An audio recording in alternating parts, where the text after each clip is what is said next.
full screen over here. Let's throw curls. What are the whys, right? What are the whys? Bears Hour Live. The Tape Never Lies Network, home of the greatest Chicago Bears fans on earth. The following show is for mature audiences only. The Tape Never Lies Network. The Tape Never Lies. Tape never lies. Starts now. 32 is the identity. We were kind of stuck in neutral, and I thought it was a good idea to hand the play calling over to Bill Lazor. Loses the football, strip sack, and a take. Bears our live. Bears our live. We go on live right after Bears games with your boys draft talks and the smartest man alive. Yo, Bears our live.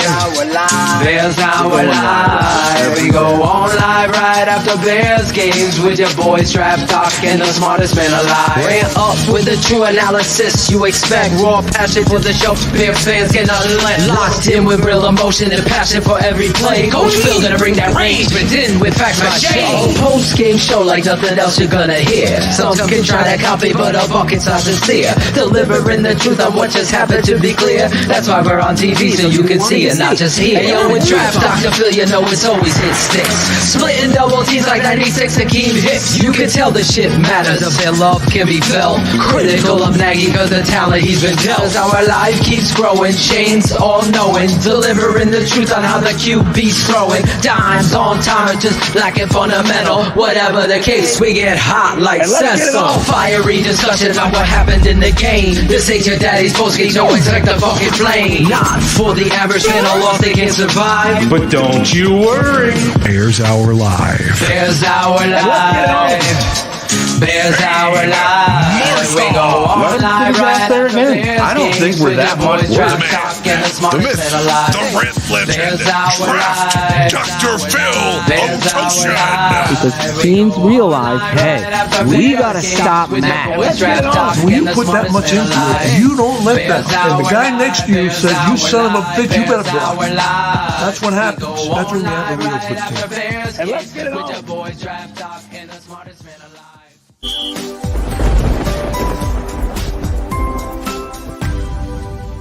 This is Bears Hour Live. Welcome to BHL, Bears fans. More of the same, like we say each and every week here. I'm going to be real quick with this. We're going to have a little express show tonight for you, but we're going to turn this over to DDP right out the gate so we can listen to hopefully former head coach Matt Nagy coming up here very soon, speaking to the media. But DDP, do your thing, man. What's up, guys? What are you gonna do here? My hair's a mess. It's one of those nights where, you know, the head coach, let's just start there and get it out of the way. The head coach is in the way of the team winning, and any coach worth their grain of salt, we can point fingers at the refs. It was a terrible call on Vildor. I know we have evidence of them not calling the same thing worse with a Green Bay Packer player running out of bounds behind the team and no flag on them. But the reality is, in a close game where you're in it, you know, you're in the game and you come up short on a measurement of inches with Allen Robinson making that catch, the whole tide of the game, you're down 11. You got to go out onto the field and say, I want a measurement. I want a freaking measurement of this, where it is. And then you're automatically going for it. Because in that time frame of the measurement, you probably got screwed with the measure. You are planning your play to run and move the chains to continue the drive.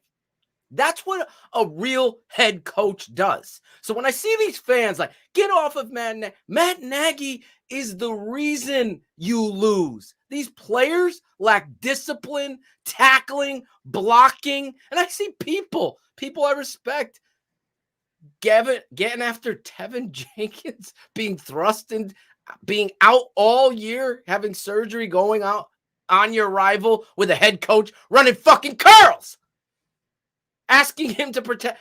I'm not making excuses. I'm put into an impossible situation of reality of football. Matt Nagy is what we've said he was for 3.5 years. Everybody's just catching up. He's a glorified QB coach who's been given the charter franchise because Ted Phillips and George McCaskey don't know how to run a football operation. So now it's cool. It's kosher. It's everything you want to be. Like American Express. It's everywhere you want to be. It is imperative that you get a football guy, George McCaskey. Tell Ted, go keep counting the money, Ted. It's still coming in. Get someone in here that's going to understand how to assess the appropriate, maniacal, crazy lunatic that lives, breathes, and eats accountability, execution, and winning. Those things are the check mark. I don't give a shit. Anybody can go out there and learn how to call plays. Anybody. Fucking blog boys can do it. How do you hold accountable? How do you fucking get under center and run the goddamn ball when you're up? You're up. You're throwing the fucking ball around like a goddamn Arena League football player. Oh, I forgot. He is. That's why you lose. It's a shame that this Chicago Bears rivalry and Al Michaels and Chris Collinsworth are having a love fest for Aaron Rodgers. And you got to sit through that. I got to sit through that and watch as you sit off in zone and people don't know their assignments. And number 4, tackling his own guy. And the Keystone crew can't get any kind of understanding of what their responsibilities are. We're playing wishing for luck on a night full of luck. Lucky bounces, lucky breaks, big plays. That's football. But when it matters most, when the coach needs to take the reins and control, he becomes the fucking elf. He ain't Santa Claus. He's a clown. He can't take the reins and control. It all boiled down to that moment. Are you a situational survivor? Do you do everything in your power to make sure your team's going to win? No, you don't. He does not. I'm not blaming no fucking ref tonight. Those plays sucked. It did. I don't even know. Can you advance an onside kick? I don't even know that. I thought you could. We all did before the show. But the reality is, that's not how you win. You win with a fucking game plan. Oh, Phil and Shane talking about Grant. Get him involved. He's a big player. He's got great speed. How about Allen Robinson? $1 million. Make a fucking play at the end. You think I wouldn't be on the fucking field? Who the fuck are you? Get in the locker room. What are you doing? Watching it drop? Watching it? All of you. There would be no fucking sound in my locker room. This is what you deal with. People like me win. They win because they don't tolerate lazy. They see everything. This is a game. You have pride? Show me. Who has pride out there? Who fucking had pride? I can point them out. You're going to go out there and fucking make Tevin Jenkins' story now? You fucking kidding me? You fucking kidding me? Are you better than that? I'll fucking throw you off the fucking network. I'll throw anybody out of here. Don't even fucking follow me. Look at this shit real time. The coach is in the way. Justin Fields is becoming a victim of negligence in the worst way. That's what I see. This is an embarrassment. Fire this guy 6 weeks ago. 2 years ago. You have a better understanding of what you're doing. Can we run a slant, Shane? Can we attack? We got 3 timeouts. We're going down in the half. We're settling for field goals because we don't attack the seams. You got 6'7" speedsters on the outside, run a fucking slant on the backside, all goes, make a 3-step drop, and read it. It's not fucking hard. But this fucking clown show wants to throw curl. Let's put Tevin Jenkins at receiver. It's really cool. Let's do that. Hey, let's get in a Wildcat. Let's fucking do that. You think that shit happens? You think Jim Harbaugh fucking comes in here? Let's put Tevin out there. Let's run a fucking bubble screen and be cute. You're coming out of the half. That's what you're doing. Get this fucking guy out of here. I can't even tolerate this shit. It's an embarrassment. Every time you turn on the tape, it never fucking lies. There's no tackling. There's no assignments. There's no rules. There's fucking whiff tackles, blocks, drops, everything you saw on this stage tonight every week. There's never been a game where I could say, wow, they were really coached well. I don't give a shit what the score was tonight. McCaskey's, I don't feel good. And I found the energy to even be ready. To give the fans, the fucking worldwide Chicago Bear fans, better than your coach. Accountability is king. Until that happens, what are we going to do here, Shane?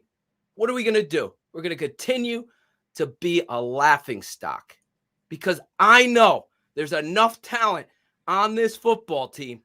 Because you want to know what coaching is? You want to know? It's putting the right players in the position to win. It is. That's it. That's it. Who wants it? Akeem Hicks? Why does he speak on Friday, not play tonight? What? That's the culture that you got. This is a trap. Xavier Crawford, he wouldn't even start on special teams. He's out there playing nickel in critical downs. We had a blessing that he got hurt. I hate to say that, but it's the truth. Eddie Jackson, you paid him all that money. A guy that goes out on campaigns about anybody could tackle except him. That's the stuff, that culture that everybody's so envious of brings. It's a shoe salesman world, and we're just all watching, and they continue to let it go. The McCaskeys, the Bears fans, the McCaskeys don't. The Bears fans do deserve better, Shane. That is my rant. Travesty tonight. Coach Atoshin, you were in the house too. I get fired up, Dad, because I know. Oh, I know it. I know how you feel. I don't even know where I got the energy from. I would tell the fans that Phil asked me what he thought tonight. I said, this is exactly the scenario that they can win this game tonight. They'll play tough, the kids, but not all of them did. That's the problem. The secondary, the tackling was atrocious. I can't believe it. It's like two-hand touch. They're out there wrapping up football. Exactly. They're out there wrapping up, delivering blows and shots. They're up points, and they're fucking protecting their end zone. Whoever thought of that, Shane? Whoever thought it would take pride in tackling? Yeah, they have video of Justin Fields walking up the Packers tunnel, and it looks like he's going to be evaluated for something medically, obviously. So that's something. He took some shots out there. Yeah, something to keep in mind. Shot he took when he did push-ups. Yeah, that was big. Let's just keep dropping him back in shotgun. Well, and he's got the one thing that you noticed tonight. How many times was he throwing the ball without his feet on the ground at all? He was doing it over. He must have did it at least 5 times tonight. And I know I know they were praising him on the telecast for it, but it just kind of speaks to the entirety of it. And it's if he's dinged again, that's where you seriously have to think about calling it a day and shutting the kid down to let him live to fight another day in the 22 season. As bad as that sounds and as gross as it sounds, but if he's dinged up again with these ribs, let's hope that's not the case. But It needs to happen now. I mean, don't you understand that this fucking coach is in the way now? It's like it is intolerable for me to even watch this guy come up with a game plan. I can't even fathom not getting under center when you're up in there and getting David Montgomery the football and pounding them and going after them where you can attack them. And they still don't do it. They still don't do it. It's never good enough. You said it as well. The coach is in the way. He's not holding anybody accountable. The same mistakes, the same stupidity. Where's David Montgomery? Where's getting 2 tight ends and driving the football down the field on them? You're up. You got some big plays. You made a big punt return. You got a one trick play. You scored a big run. Now get after them. But instead, you're going to put your fucking quarterback on an island and jump around. Got Adam Schefter out here taking shots at the Bears organization in his tweets now, saying, with Sunday night's performance, Aaron Rodgers now has acquired an even greater share of the Chicago Bears per sources. Yeah. Listen, fourth down, that third down play is the very, remember in, what is that? Amateur night at the Apollo, Kiki Shepard comes out with the hook. She comes out with the hook when the performance sucks. And they play this funny song. And it is a pass to Allen Robinson. He goes up, he catches it. And the ball is close. The ref even spots it closer than I thought. You as a head coach, run on the field and demand, I want a measurement. At that time, you turn to your offensive coordinator or yourself or whoever. What are we doing? 4th and inches here. Let's go. You're down 11. Look what happened. Balls bouncing funny way. You could have won this game. But instead, you punt? Who punts there? Not Bill Belichick. Not Parcells. Not Jimmy John. No football coach. Only a spineless soccer fucking mom would go out there and punt the ball away. And that's the truth. I'm putting it nicely. This is where fans need to understand. Football is a mentality. If your head coach says, we do it like this, and holds everybody to that same line, then it gets done. And you are able to hold people accountable. We're talking personal fouls, false starts, and focus in on a rookie offensive tackle thrust into the game. To me, is so Bush League. Tevin Jenkins showed a lot of good things out there. Obviously, he did. It's his first performance going against one of the best edge rushers right now. So, with the play caller not helping his ass, it becomes even more attractive. You're lining it up. You're lining Tevin Jenkins, a guy that's coming off back surgery. You're lining him up outside for your. I saw that, Phil, and I almost launched my remote across the room. I mean, it just. I said the same thing. I'm like, pull a fucking tight end in there. Help this young kid out. You're putting him. It's like I don't even have an example. It's like. Okay, Michael Jackson in the Jackson 5. Michael's throat is killing him. Let's put this young kid out for Michael. You don't do that. You don't do it. You cancel the show. In this case, in football, you put a tight end in there and you help Justin and the rookie offensive tackle who's playing off back surgery. How many reps did he have? Was he running up a hill with fucking... Some Packers players in their postgame press conferences are wearing T-shirts that say "I still own you." There you go. There you go, McCaskey. Are you hearing them, McCaskies? Does Virginia care? It is. Cole Kmet probably had them made for him. It's high school teams, Tony. You're 100% right. Could go out there with a better game plan. Allen Robinson. That last play, man, just zero effort. It's like watching the ball, like Justin's throwing, jumping in the air because the pockets collapse, the guard and the center are coming in his lap. Everybody sucked on the line, right? throwing it up in the air, trying to give your team a shot, and $18 million watching it fall to make a move to the Jesus Christ. It's just sad. It's just sad. And special teams, they played a great game tonight. They played a great game. Here's the coach, Phil. What's he gonna say? With the players that did not finish. Let's throw some stats out. Two halves, I think, for us to be able to come out that first 2 quarters and do what we did, that was fun. That's good football. The guys played energized. They came out and played really good football all 3 phases, complimentary, and I think they got to see what they can be. To come out in the second half and have, give up 16 first downs for 222 yards, and then they had that long drive there to start the third quarter, and then for the offense to go 3 and out several times in a row until the end of the half there when it's too late. That's just for us where we got to understand that when you play a great team like this, they're going to make you pay for it, and they did that with two quick scores back to back. Before you know it, you're down 8.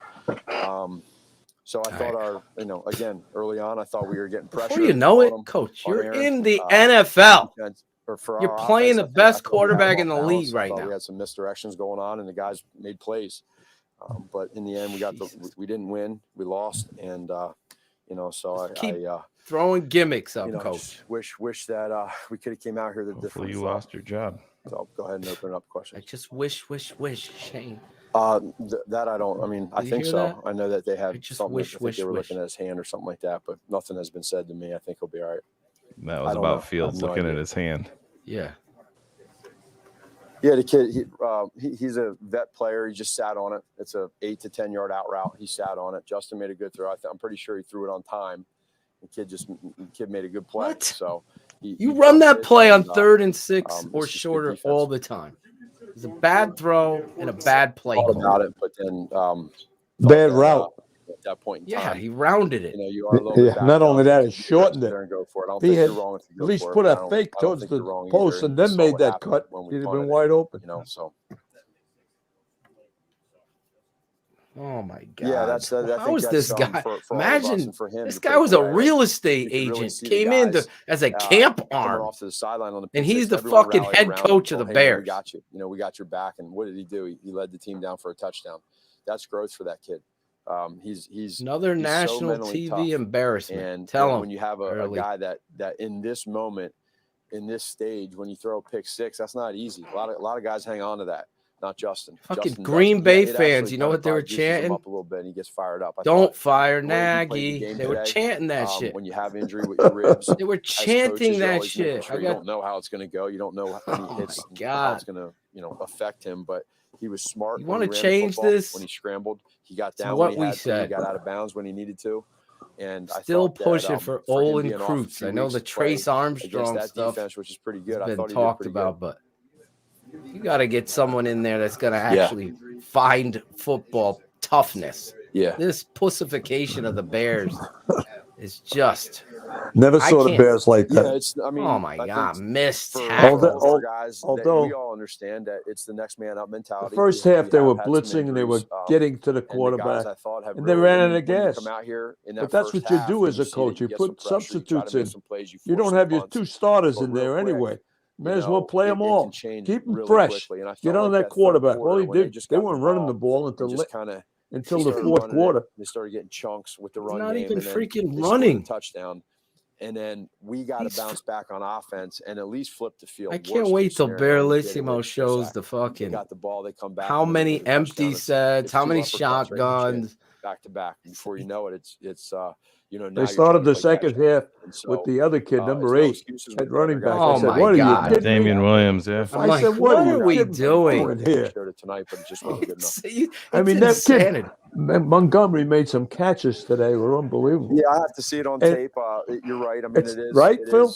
It's never easy coming into this league as a rookie at tackle. Baralissimo was pretty close. As much as we could with some chips and slams on the edge.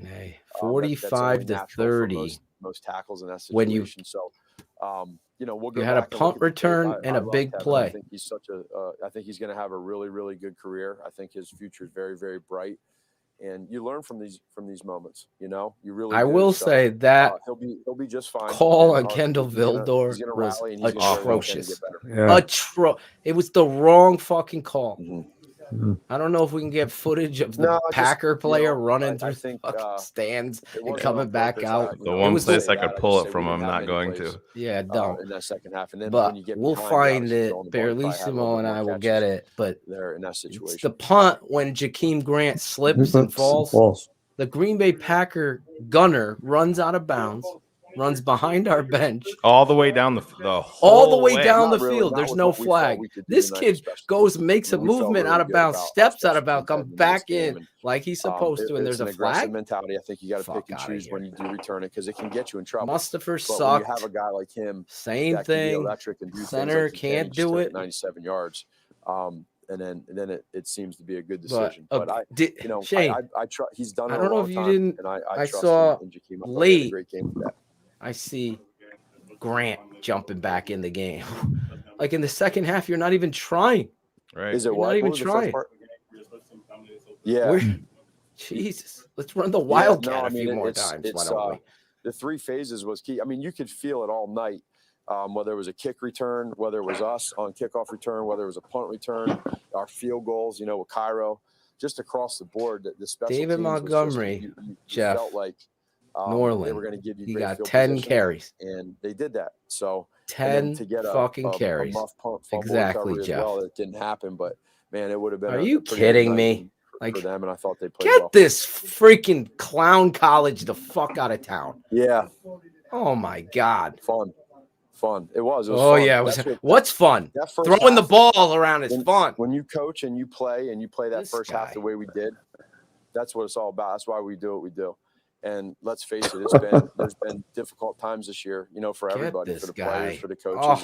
And fire him tomorrow. Change the energy. When these guys play like that, give people something to look forward to. And our You're message doing it at halftime anyway. was, that's great, but we got to do it for quarters 3 and 4. We Worst gotta coach, finish. worst And, leader of that's men. probably the Tell biggest him, thing that Clay. these guys right now, players and coaches, just know that finishing that game against that team is where we got to be better. Imagine smash the like button. Well, I mean, as Daniel's telling you, that This guy should be a stenographer. You want to be better. He talks and he talks. Just go back to get it all down. Guys, right now. Holy shit! We're I told you he's a con man. This guy. He'd be selling cars soon. You go back and you watch the tape and you just look at, okay, where did it go wrong? What did Lambert steal from me now, Shane? I want to know. Jeff, I have no idea. Take a screenshot of it, Jeff. Send it to me. Jeff, send it to us. Take a screenshot. It's unbelievable. Oh my God. Yeah, I again, when Packer fans are saying, chanting, "Don't fire Nagy." Well, they have a good thing. That's what's going on. They go 2-0 every year. Slant routes, but then they hit that corner. 1-7 down the sideline, and Matt Nagy is versus the Green Bay Packers in the end zone for the touchdown. But he's anybody defending Nagy's decision to punt, even though the Vildor penalty was horrific, is completely a soccer fan. That'll fire up the soccer guys. He's like, come on. Well, I think maybe a little bit, but again, you could sit there and exactly, and Dom. Imagine losing in a fashion where you could also you gave your best and try to and you fucking played your ass off and you lost. You become a tragedy watching the fucking bum ass number 28. This sums up Matt Nagy right here. 38-27, 13 minutes left, 4th and inches. And he's punting the football. That's my whole rant right there. That's when Bill Belichick says, I need a measurement. I need it. Not one of these fucking guys is going to ask him. Why didn't you ask for a measurement on that team and for these down players. 11. That's all I care about. I want these players to have every. I want that. Those guys in there are great guys. They're awesome. They played their hearts out. That team over there is a great coach. And just I mean, when you're be playing able the to give best, them an opportunity to try to come up with this is a a good blog game boy plan giving a and fucking win this game. job We of a. understand the significance of it. Division He game, won the big fucking rivalry, where Mega we're at as a Millions. team. He And fucked so- over Ryan and, Pace. you know, for us, Screwed not over being able to Virginia. Have and it's more a joke. success This in is the your time that we've coach been here against them. That part's punting. frustrating because you want to be able to be better, but the one thing that Eddie I plays just his heart out, really, Shane. Tell you love that Eddie about these Jackson. I guys know. is that they I know come he has every one single pass day, breakup on the and season they tonight. pour their One hearts pass out there. breakup. We just As a some safety places making you gotta be a how little bit much better, million? but it sure- We're paying sure two is no fucking clowns out there. Allen Robinson and Eddie Jackson. Both of them do shit. Jesus. I know people were hard on me about Cole Kmet. I thought he should have fucking caught that ball in the end zone. You be a tight end. I'll just go back to get your hands on it. You make the catch. You see in those first two quarters what we can be. You want to, As long as we have a punt return. The game was only 15 punt minutes return long. and See who you can be. And so I was happy for the Fuck, players. you just can said only have a 97-yard punt return every game. We'd be fucking and aces. then for us to Oh my to God. end the game and with the loss. What you saw in that not first finish quarter it, when it was that's where I know it 0-0, stings in that that's locker what room. I'm So there's no Are you consolation. kidding? We're 4-9. No so shit. That's the tough part. Give us some of your fucking Everybody good? since 1941 stats. How Bears were shitty 3-1. your fucking offense is. Do that. Your passing offense. Oh my God. Oh, we needed that guy on it tonight. If you had those two and then had substitutes, you could have sustained that in the third and fourth quarter. Just changing people up because they couldn't rush the pass. They got to, rushing the pass is one of the hardest things to do. You do that 2 or 3 times in a row, you're exhausted.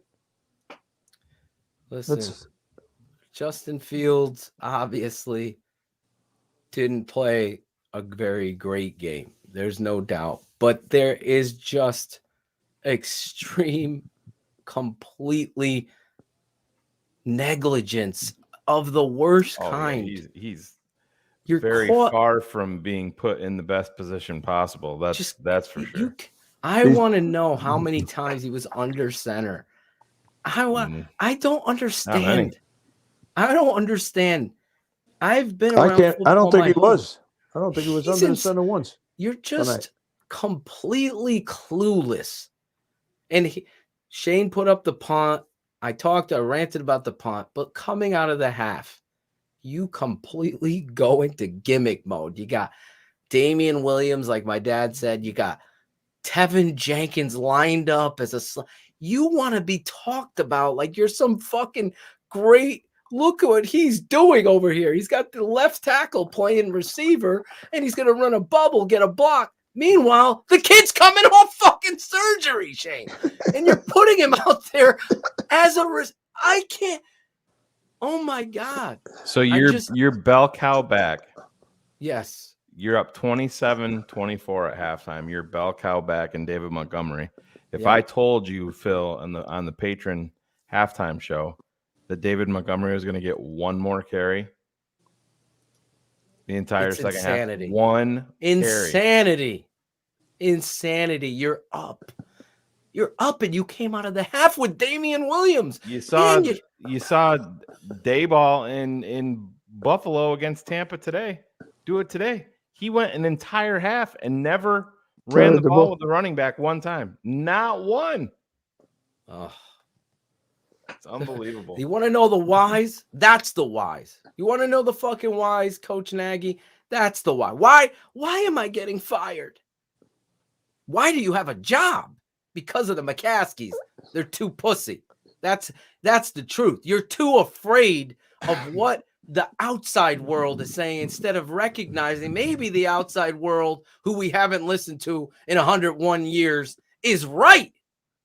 The commentators are talking about it. Everybody in the world is talking about how spineless, clueless you are. And then you go out there in the most critical moment when you got to be maniacal. You got to be a head coach, got to be a leader of the men. You got to show your team, even if you don't get it, you did the right thing because you went down fighting against a rivalry. You fucking punted.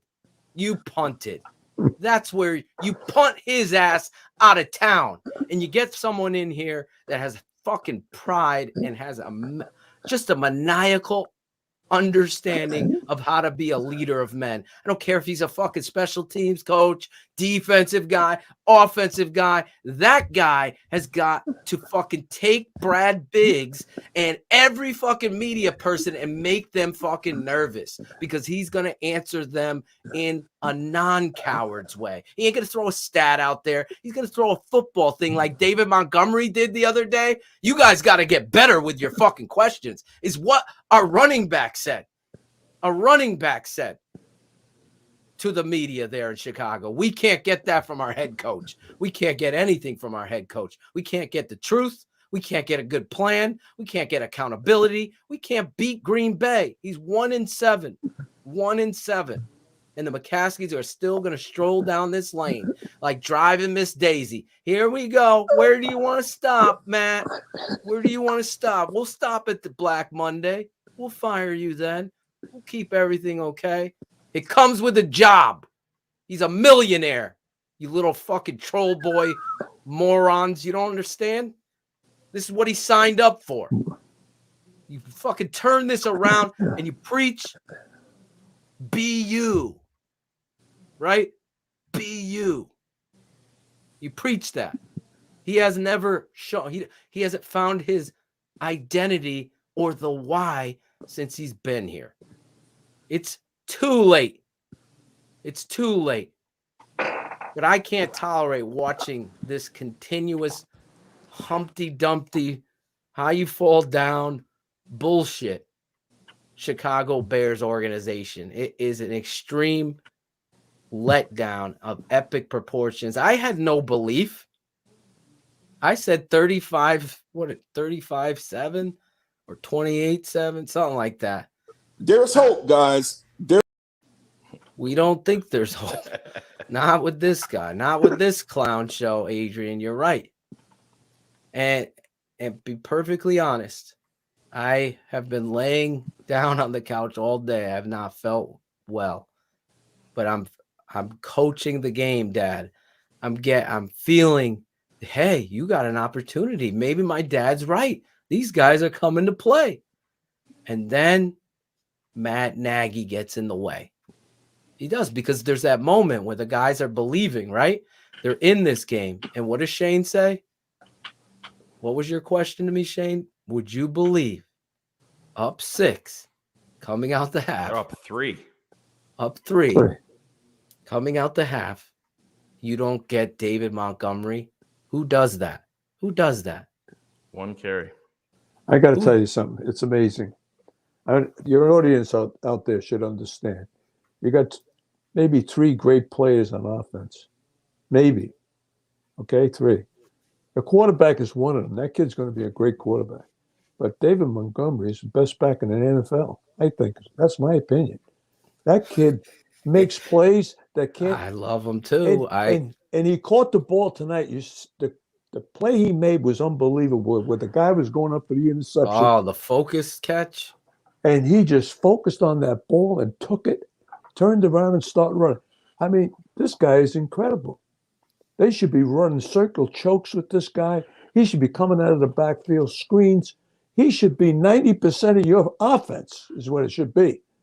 This guy is an incredible running back. I have preached this. The scheme at that point should have been under center, running downhill and challenging Green Bay's toughness and pride. And then you got into a street fight. Remember Alabama going up against Georgia? They said, what the fuck? We're Alabama. We know. No, so you've only let 7 points up all season. We know that. And they made it a street fight because they have a head coach that understands accountability, toughness, and football. See, it ain't cool to go out there and put a left tackle coming off surgery that's in his first game in a slot and be cute. That right there is a fireable offense. But we did it. What's cute? You know what's cute? Walter Payton running the fuck over people in Green Bay. That was cute because that's what Bears football is all about. Shane, you hit it out of the park. To know that was your game plan. While you're up, you're in a game, big game, never giving it to your identity. The identity. He is what my father said. Don't look at stats to try to find. Well, let's look at his stats. Sorry, Jimmy, the blog fuck boy. Those stats don't tell me shit. Come look at the tape in the complete utter chaos that he's running behind with a play caller that doesn't understand anything in regards to how to use Justin Fields and David Montgomery. You have pieces to build on. You can't even figure it out. Listen, we could throw the ball. Have we been a good passing football team this season, Shane? Would you say? Say again? Have we been a very good passing football team? No.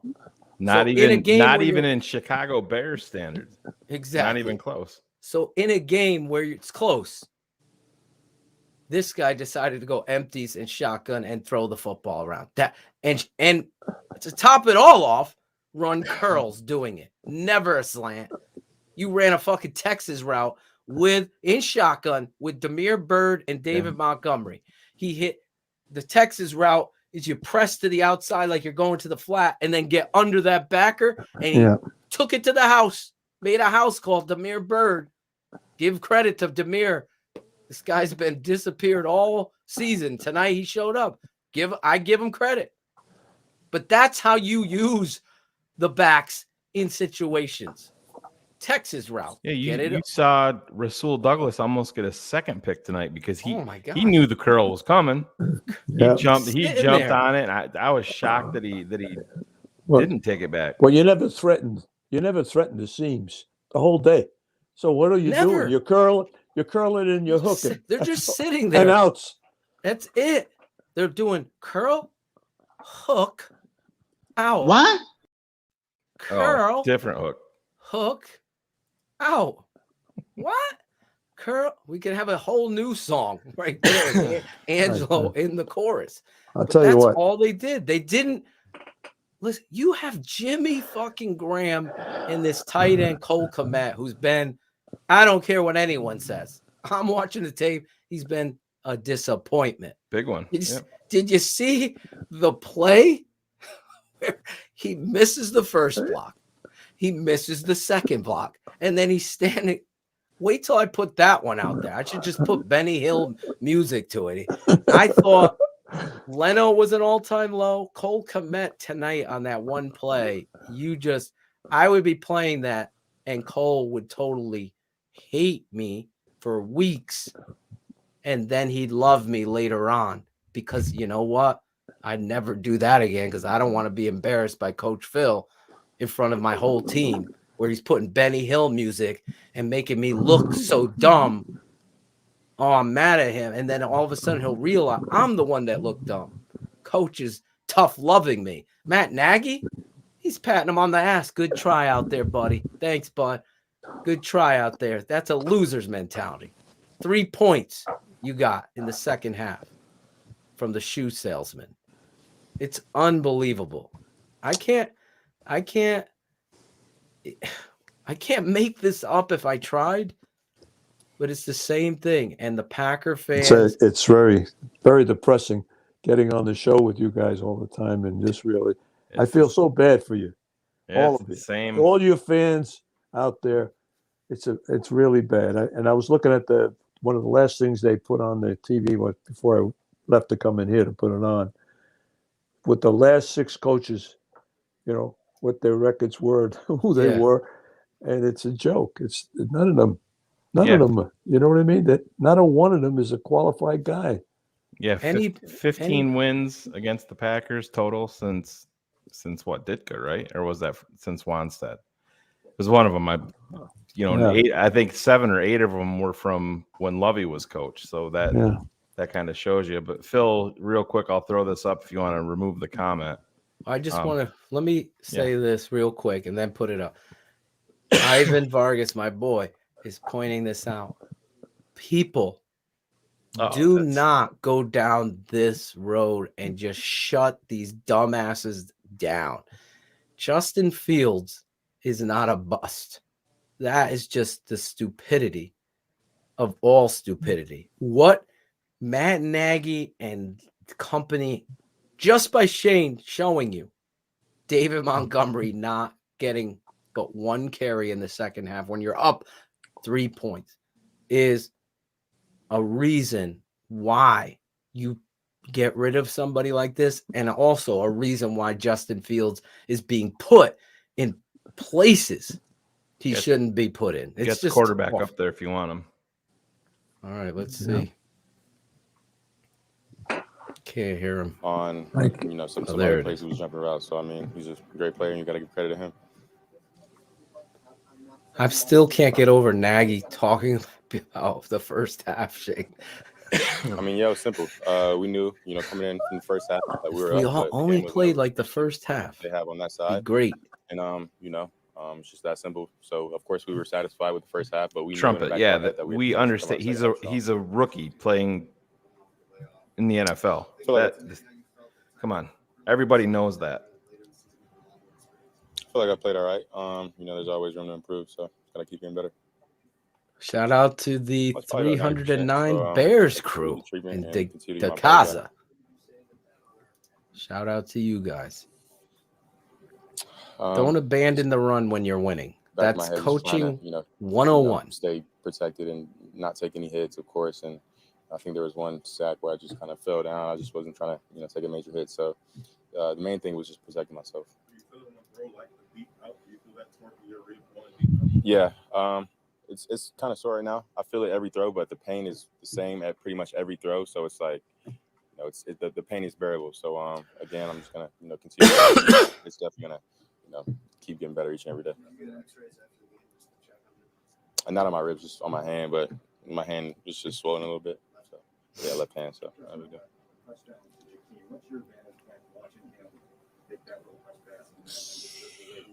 I mean, I tell you what, I'm glad that was a pass. I mean, that boy can move. He's a playmaker, just like y'all saw on the punt return. He's literally playing backyard football out there. I mean, he's so quick, so little, and guys can't keep up with him. So he's a great player, and I'm glad he's a part of our team. 4-9 feels like 4-30. It does. We probably had some protection issues and just a little stuff, so we just got to tighten up on that. Are they gonna? But we're gonna do club dub after they beat the Giants, Shane and Mike Glennon. Club dud.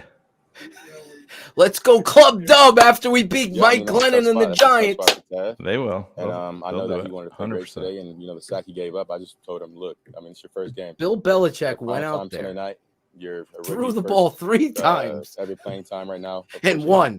So Matt Nagy, up 3, vaunted rivalry. Forget David Montgomery. He was pretty bummed about it, but I just told him, don't worry about it. Please. Just move on to the next play, next drive. Save your little passionate, feel sorry for Nagy bullshit and go fucking to another fucking network. I like it. It's great atmosphere. Please. You can tell the fans are very passionate about the sport and their team. Did you watch Trevor Lawrence today? A great atmosphere. This kid's being put in the shit show. That Nagy. On the touchdown? If Nagy was a Broadway play, it'd be fucking canceled. That's it. Wouldn't even fucking open. I don't think I've ever done that. But Bird ran a great route on that, and saw his leverage and broke inside, and of course he used his legs to do the rest. So. Doesn't seem like the defensive backs were all playing aggressive on the short routes. Mm-hmm. Do you feel like there were more opportunities for you all to maybe run double move and take advantage of their aggressiveness?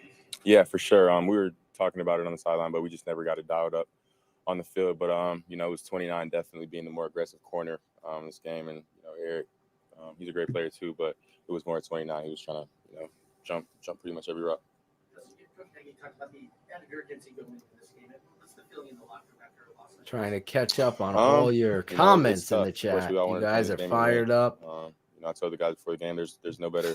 I can't even catch up to the beginning of all their. Just go back this week and continue to get better. I mean, we can't really do anything about it. Learn from our mistakes and continue to keep working.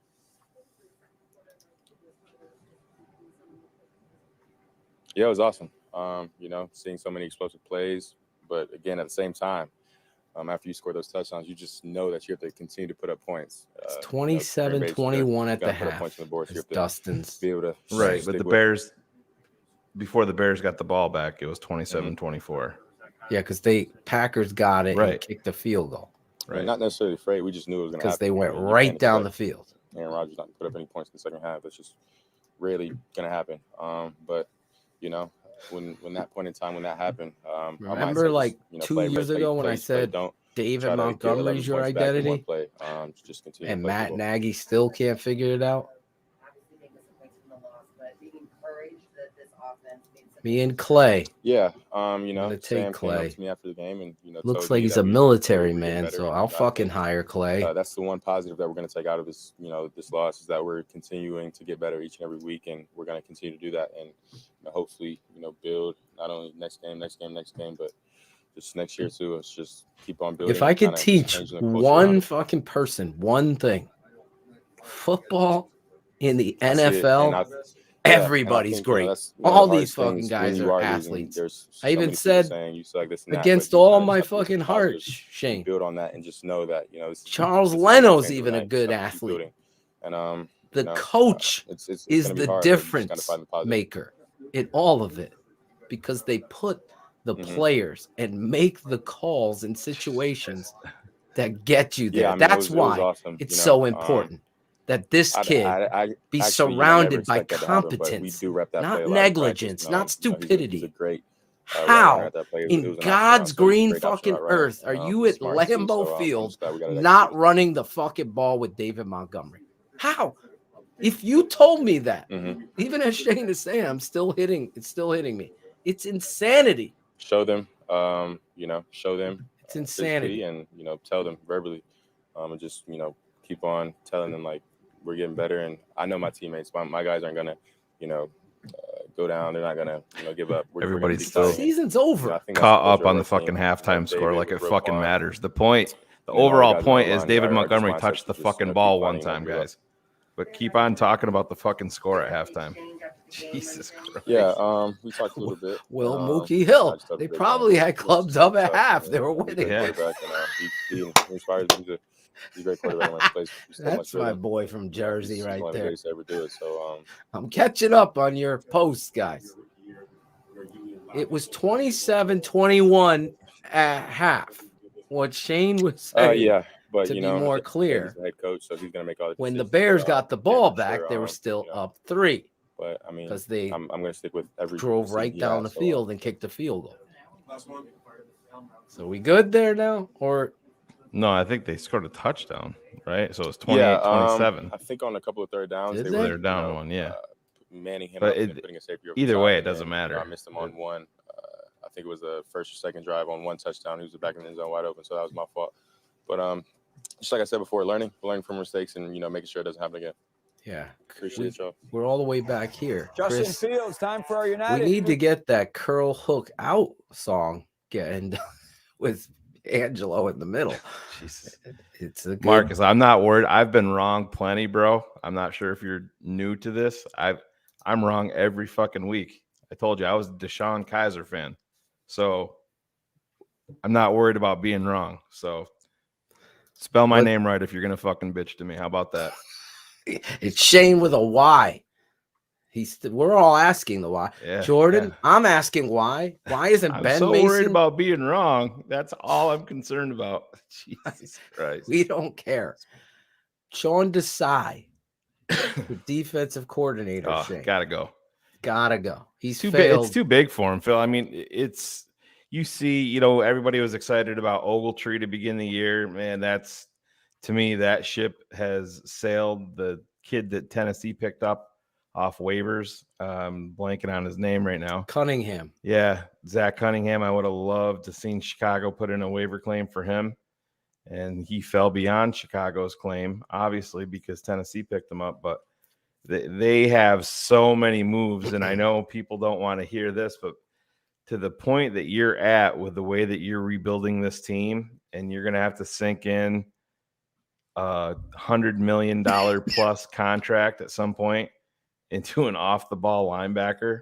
I'm still stuck on that train. To me, Roquan Smith is a fantastic player, but man, that is not building your team the right way. It's not the way that I would build it. You have to, I just can't do it. I would explore opportunities there if it was me. I mean, you're gonna take a step back on defense, no doubt. And yes, he is young, but to invest $120 million into this guy moving forward when you're gonna have holes everywhere and a lack of draft picks. That's when they say that the Bears have tough decisions to make. I mean, they're talking about Akeem Hicks. We brought that up here, Phil, long time ago. He's gone. What are you going to do with Bilal Nichols? Roquan's going into a contract year with his 5th-year option. What are they going to do with, Cody Whitehair? Guys like that. James Daniels needs to be paid. You can't pay everybody. Are Khalil Mack and Robert Quinn both going to be here next year? It's probably very unlikely, especially if you have to pay Roquan. The Eddie Jackson thing, Tariq Cohen coming back. Yep. A lot of things up in the air. You paid. You're going to free up money with that 18 mil that Allen Robinson. I mean, you don't want Allen Robinson a part of this move to the future. Absolutely not. So he's gone. So it's back to, Ben Mason. I would want to see what he has. I want to see what Dieter Eisland has. I want to see some of the pieces to this puzzle that might happen with a competent coach. This, fans are a lot of fans are going to be stupid. They think miracles happen. But I've been around the Chicago Bears too long now, and I'll be ramming the ball down their throats when it comes to hiring the right person. That Chubbs, it can't be some yes man. The point here is, Chubbs, you don't build your defense around an off the ball backer. It's not the year 2000 anymore. It's not 1995 anymore. It's the Bears need cornerbacks in a big way. They need wide receivers in a big way. They have to sort out what's going on with the offensive line. To me, putting $100 million plus into Roquan Smith, it's not smart business right now. It's just not. I know that's hard to accept because he's a good player. He's a fabulous player when he's on, but there's still flaws there, and I don't know. Just listen. First things first. Antoinette is right. That's got to happen tomorrow. Get the jump on. Finding out? Did you notice when they showed George McCaskey that he was putting letters into an envelope? Yeah, he was licking the pink slips. Yeah. Somebody was reporting that Ryan Pace left the box with about 10 minutes left. So I don't know. They reported that he left the game. He of course didn't leave the game. I mean, I'm sure he left the box that he was in and went someplace, but with 10 minutes left, that is still kind of interesting to see where he ended up. Well, listen, the first thing, and that's why I said to you fans, next week you got to get to the point where you're firing Nagy. That's the chant. That's got to happen first. And then you get the advantage, the distinct advantage of getting a jump on these coaches and finding out who these head coaches are going to be, how you're going to handle that, and having a plan, devising a plan. Now, obviously, the guys the Bears and Trace Armstrong denied this, but apparently he would have to. He would professionally. I sent out a tweet. Listen, if your client is the head coach of the team that you may potentially take over, you have to put out a comment. And the other guy that was mentioned in that article, Ryan Day, he's right in the thick of recruiting right now. Of course, Trace Armstrong has to come out and say something. That's just the proper way to handle that. Some people came at me on Twitter and said, no, you should just shut your mouth. No, that's literally the worst possible way to handle that. You come out, you make a comment, you look at what he said. He kept everything open-ended. I have the utmost respect for the Chicago Bears. At no point have we ever talked about me having a position on the team. That's great. Maybe he never talked to George directly. Maybe he talked to somebody in back channel. So he's telling the truth. But I guarantee you that the Bears and Trace Armstrong have a mutual interest and have connected at some point. But yes, he should have put that out there. And what we could say is that, George had said it today, Berlissimo, on our patron side, and we're going to be breaking all that stuff down. He said, can you hear me? We got you. There it goes. Yes, we can hear you. Well, I was talking, you couldn't hear me. So I had to reboot myself. All right. Nagy put you on mute, Coach. I don't know what he was doing. Matt Nagy didn't want you. But Trace Armstrong, hold on. Trace Armstrong could have been what Ernie Accorsi was, but more in touch with football as a player, the Bears, and the league. That could be the role where he's just helping the Chicago Bears identify the right candidates for the job, and that's okay. But the point is, they're going to have to hire a president of football operations. The whole way this team and franchise is built, no matter what George and Ted try to sell in this year's end of the year press conference, where they grab this Harvard business book and decide to find a new slogan that they can use. It's, Dallas 40, whatever it is.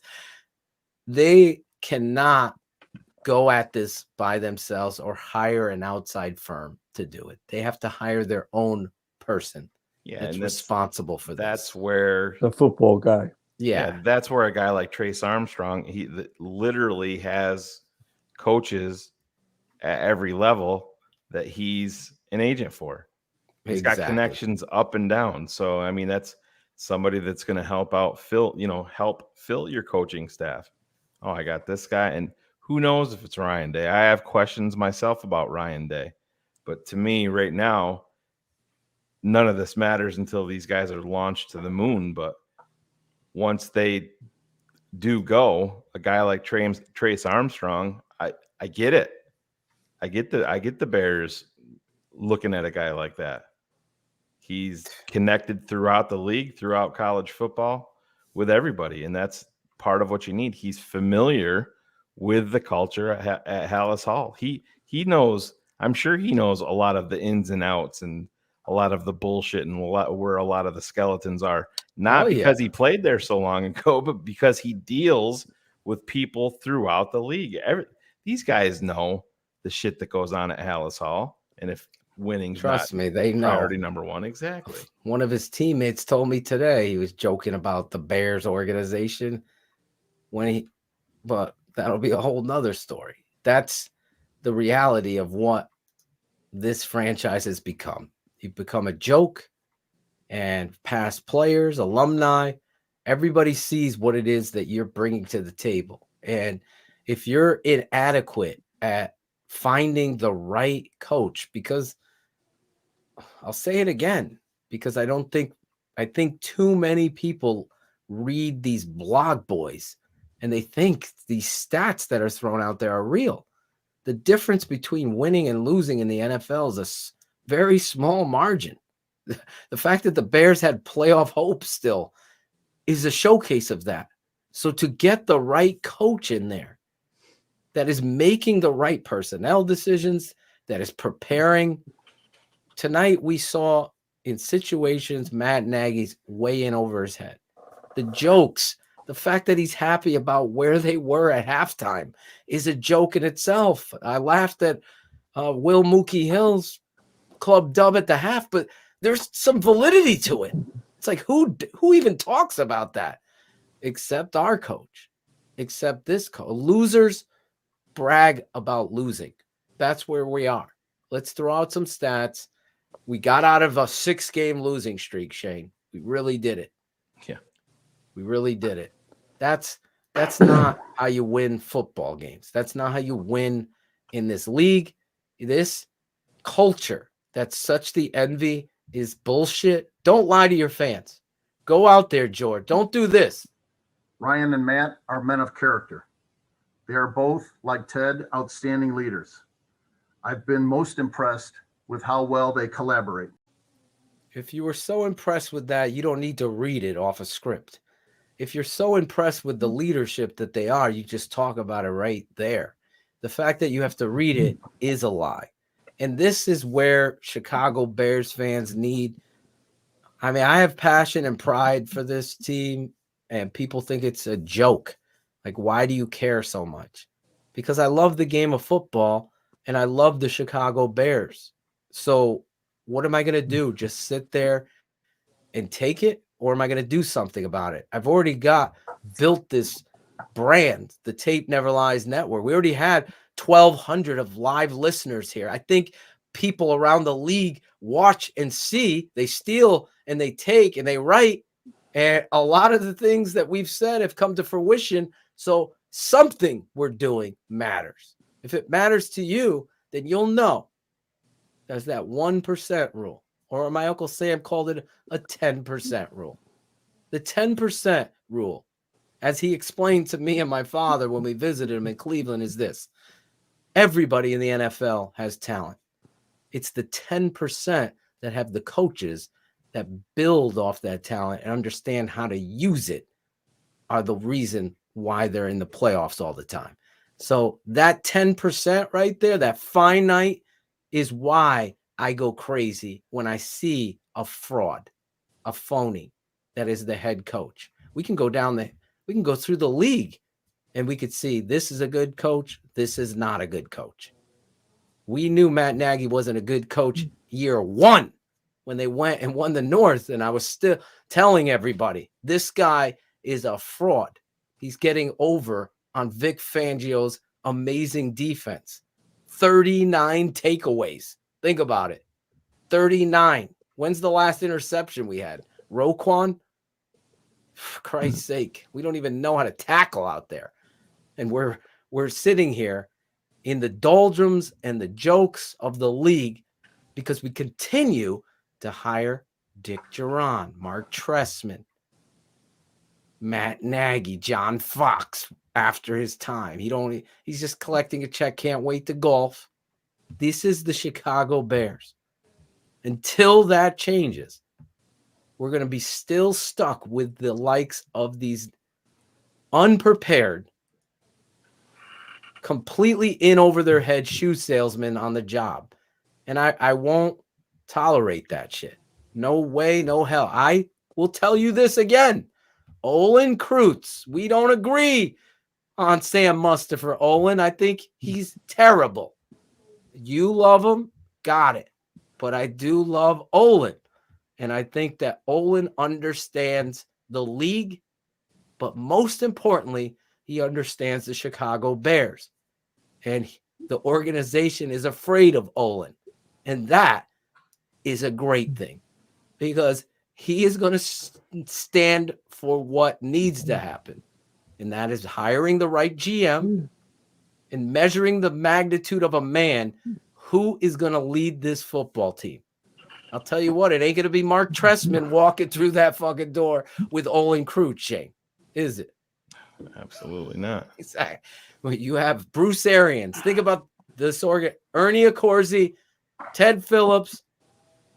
At the time, it was Phil Emery. They chose Mark Trestman over Bruce Arians. Just think about that. Who's a better leader of men? Who's a better football person? This is where we're at. Until that changes, where you're, hey, I got to remove myself. I'm just a glorified son of Hallis. I lucked into this fucking family.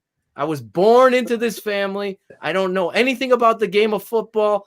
How that could possibly be as a grandson of Hallis is for George to live with and die with. But if I was the grandson of Hallis, I'd be knowing football up and down and everything left and right. But he was the director of tickets. He replaces Michael. Now he's in this position. He continues to troll, if you will, with Ted Phillips. And we've discussed this many times on Keeping It 100, but not enough on here, Shane. Those blog boys that say Ted Phillips has nothing to do with football are such fraudulent liars. He's hiring the people that do. That's all that matters. That is the complete truth. So when someone says to me, hey, Owens doesn't have a business. Oh, this guy can't do that. You can't, Phil, you can't do. I'm more qualified than George McCaskey is and Ted Phillips combined to fix this. Shane is more qualified. Why? Because it fucking matters. Because it matters, and we know the game of football. Historically, this team continues to do what they did tonight. Against your rivalry, up 3, you forget David Montgomery. You forget how to help a young quarterback. You forget how much under center and action game and zone game, everything you're based off of, you forget how much that works to your favor against Green Bay. And you lose. Let's just get in the shotgun, Shane. Curl out. Curl out. It's like, what are you doing? Meanwhile, they're sitting back there getting the matchup they want. Shallow cross, deep post, deep. Shallow cross all day long. All day. All day. Until that happens, it ain't going to be fixed. Shane, we've done it all. Real quick before you wrap it up, Phil, here's that clip that they didn't call with the Packer. You can, if you look at the top of your screen, you'll see the Packer running out of bounds. I mean, Kendall Vildor was out of bounds for what? Maybe a second and a half, maybe 2 seconds tops. Now watch this. Before you play it, 1 second, because I saw some Packer troll. I want to clarify. The defensive gunner can move outside. When he gets pushed out of bounds, even if he directed himself out of bounds, he has to come back and establish that he's not running on the sideline. Kendall Vildor went on an outside release, realized where he was, instantaneously established himself back into the field of you're play. not running. He was not running on the sideline. That is the important point. I don't care if he outside released. Just watch this and compare the two, what Kendall Vildor did, and now compare it to this. And this one was not called. Watch this. Oh, we have video. Look at the top of your screen, out of bounds. You see the guy running through the fucking crowd? He's still not back in. Oh, my God. One more time. One more time. Watch the top of your screen. See that Packer guy behind the bench? He's fighting to get back in bounds? No, he's running behind the players on the Bears sideline. So no call there. Nonsense. Yeah, it's ridiculous. No call there. The double standard has always been real. Tonight, so home field advantage. Yeah. Tonight, listen, I want to make. I haven't said anything to do with a couple of things that I didn't have sound. Okay. And I was listening to Shane talking about the linebacker that's going to get paid $100 million. You don't pay quarterbacks $100 million. Never mind a linebacker. Set him to trade him. I'm telling you. You know what? Let me tell you something. You said a point, and I want you to believe this. You said everybody in the NFL is an athlete. They're good enough to be drafted and play. Exactly. So the key to coaching is, where do you put these guys, and how do you motivate them? Because you could have crap. You could have guys that can't catch the ball. There are guys that they can't play man-to-man. They've got speedy guys. You know something? It's called teaching. And guys that are willing to go out there. If I was the head coach of the Chicago Bears, the first guy I would get was the secondary coach, because I think you got to play man-to-man in this game today. And you got to see how to play man-to-man. These guys don't know how to play man-to-man. They're sitting there with their feet far apart, and the guy puts a move on them. They got to turn their body. Now they're going to go, they got to turn 180 degrees to play that guy. What you got to do is put your feet together, and you got to backpedal and take the inside position away from them.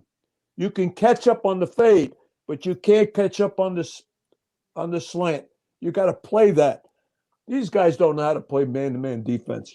That would be the first thing. Because if you can blitz with guys that are average and have 3 defensive guys that can play man-to-man, you're in every ball game. I'm going to tell you that.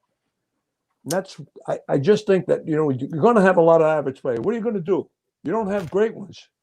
Like, I'll give you an example. New England Patriots, you're saying there's a great defense. They got a guy that's a 10-year pro, right? Mm-hmm. And I don't want to mention his name, but he's too slow to play this game anymore. That's Hightower. He can't play anymore. You didn't want to mention his name, but Yeah, I you did. do. That's good. That's a lot of miles on those knees. He had a lot of miles on those knees before he became in the league. I'll tell you right now. But that's right. But he can't cover. As a matter of fact, I told Phil when he first was drafted, that's one thing he couldn't do is cover people. Yeah. And he's got them in the game, and they're playing. They're playing great. I don't know how they do it, but they do it. They do it because they well teach. coached. They're well coached. There's no doubt about it. They hold accountable. They have a plan. What was tonight's game plan on offense, Shane? I'm like, what is going on here? It's like trips, double screen, go reverse. Let's go into Wildcat. We went to the I-1 play. Let's throw curls. It's unbelievable. I accidentally took the nighttime cold medicine during the day, and I fucking crashed on the couch like you wouldn't believe. I was just done. And then I wake up and Tampa Bay's in overtime playing, right? And they have Perriman, who's on our team, but can't play, Shane. Can't play, winning the game I'm waking up to this, and I'm like, this is God, the football God's way of saying, Phil, there's no chance for the Chicago Bears to win tonight. And then me and Tay, I let him stay up for one half. And you should have seen his excitement with the game. We were right about Grant, Daddy, and watching Justin and David. And it's so disappointing because I know that a better coach with a better game plan that held accountable and was maniacal would have won that game tonight. I'm sorry. That is 100% truthful you could think I'm crazy all you want, but it comes down to that. Put that play up again, Shane, that 4th down play right here. There's 13 minutes to go in the game. A winner asks for a measurement and says, I need it. And then you're planning. You don't give a fuck if you know it's going to be inches or 6 inches, but your play is being talked about as they measure this shit. You're using strategy. That's a football. And then you know what? You come out with a play and run Justin Fields around the back end, and you get the first down and moving the chain. And now all of a sudden there's excitement. You have a plan. You understand how to attack people by finding your identity, not asking why. Listen, I always keep it 100. We've talked a lot, but we got to talk about this before we give the final thoughts. Here at TTNL, we are a family. If those of you just tuning in or whatever, for your first time, or you're Packer fans trolling or whatever, we ask you that you have a heart. And we have one of our fans that's a family member that is going through. We're setting up a GoFundMe. We're going to be talking about this moving forward. Just want tonight for you guys, even in a loss, send some positive vibes our guy Cam Beige's way. Cam has been a supporter of us since we began last season, has become really close with all of us and has everybody thinking about him. Cam is in the hospital, as you could see, dealing with COVID. I forget what the term is, Shane. Do you know how you intubated? Intubated. Thank you. So they've had to put him in a coma twice now to get his lungs to start breathing on their own. And Cam's wife, Raven, was dependent upon Cam as the breadwinner. So we're going to be setting up a GoFundMe for him. But tonight, we're just asking for your prayers and thoughts to go out to our guy, Cam Beige. And that would mean the world to me. Hit that like button, smash that like button, send some positive energy. I mean, as angry as I get about the Chicago Bears, I had Cam in my thoughts, and I'm not even kidding you. I was like, can you win this shit for Cam? Can you do it? I mean, just to see that gets me emotional. And, you know, all the best to him. And I pray for Raven that they could pull this out and stay strong. And I don't know what else to say about that. But if you're we'll be having Eric Kramer, former Chicago Bears quarterback, who's close friends with Trace Armstrong and has been in a few of these battles with the Packers as a quarterback, assessing Justin Fields, Matt Nagy, and everything. Chicago Bears. That'll be Wednesday night.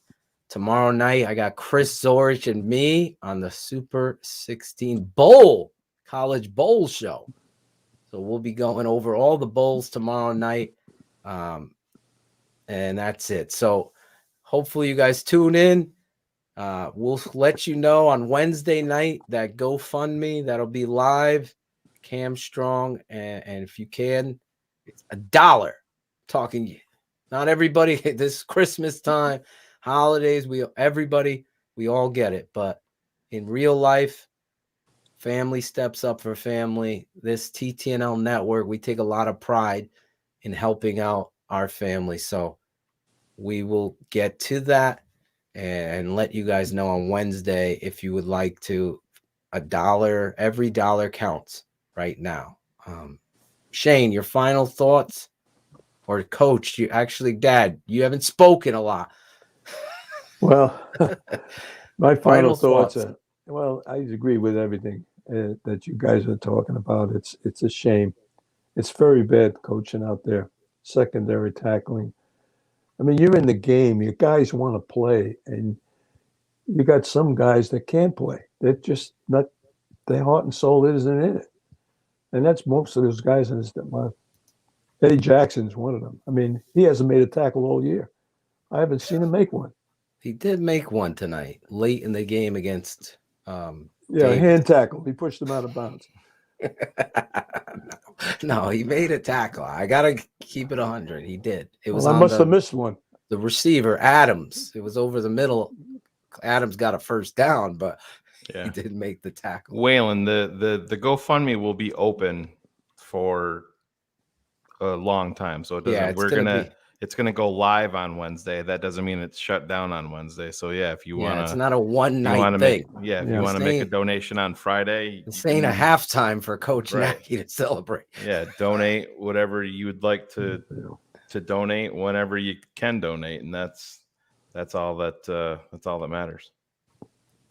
Well, that's it, Dad. That was your final thought. Move on from Nagy. Time to go.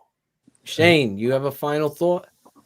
No, I'm glad we got some good news back on Justin Fields, that it wasn't anything too serious, but I want to see him play better football next week. I know it's a team game, obviously, but there was, tonight, I totally agree with what you said, Phil. It wasn't one of his best games as a pro. There's a 55% pressure rate tonight against Justin Fields, but when you're leaving him back in shotgun with no extra protection and just spreading everybody out wide, that's that's going to be a problem. And we saw that tonight. I mean, 55% is a high number. And you have a kid back there with some dinged up ribs and has been knocked around pretty good. So listen, put the kid in the most beneficial position that you can each and every down. Yes, if you need to take a couple of risks here and there throughout the game, but Nagy seemingly has that reversed. We're going to put all the risk for 75% of the game, and then we'll do what we're supposed to do maybe a quarter of the time. None of it ever makes too much sense to me. But at this point, the season's not over, but they're coming down the home stretch here. They got 2 against Minnesota, New York, and Seattle. So it's going to be interesting to see. I mean, who do they have? Is Daniel Jones still out? Did Mike Glennon play today? Started today. Imagine what's going to happen if That's Mike Glennon beats the fucking Bears. Did they win today? The Giants win today? No, they lost. So Lazard's post-game T-shirt. Yeah, Lazard still own you. Yeah, that's I brought that up. Yeah, earlier that's in what the it show. looks. They're wearing that in the locker room for you guys. Yeah, thanks, Coach Nagy. Are you gonna address that this week? Well, yeah, we'll talk about that. This is the world we live in. Anyway, final thought from me, or did you? Are you still? Done. Yeah, I'm sorry. I'm done. Everybody's done. A done bun can't be undone was a quote from writer Stephen King, and that is basically where we're at with the Green Bay Packers Chicago Bears rivalry. It's a done bun. They're wearing T-shirts. They're taunting you. Yes, Virginia could sit up in that box, be a millionaire like the best millionaires could be. At the end of the day, it's you, the fan, in the taxi cab going home or the flight going home that you paid all that money, or the guy that lives in Jersey, Missouri, Florida, wherever, that has to hear the jokes, the banter, the laughter.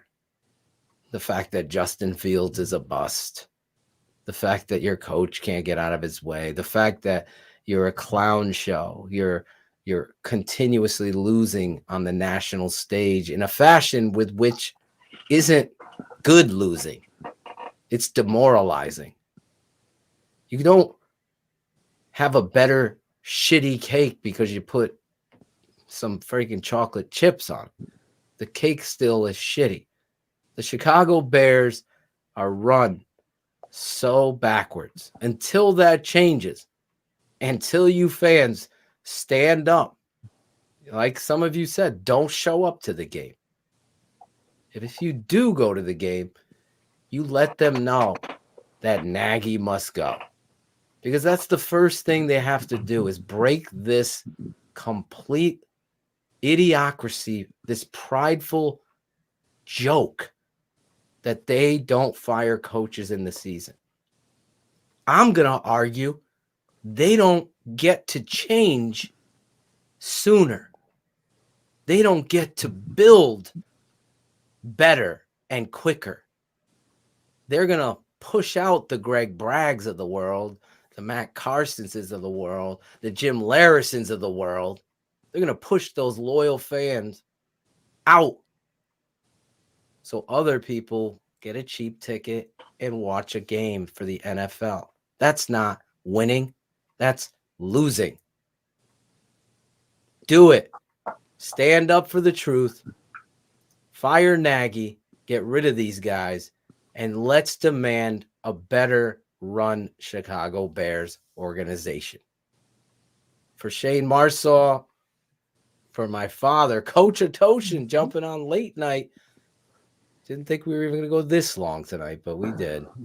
I'm your boy, Draft Dr. Phil. We'll keep it 100 Wednesday. Tomorrow, we'll be talking about the Bulls, and hopefully we'll see you guys Wednesday night as the Bears lose to the Packers again, 45-30. Thank you for watching Bears Hour Live. The best post-Bears game show on the planet. On the Tape Never Lies Network.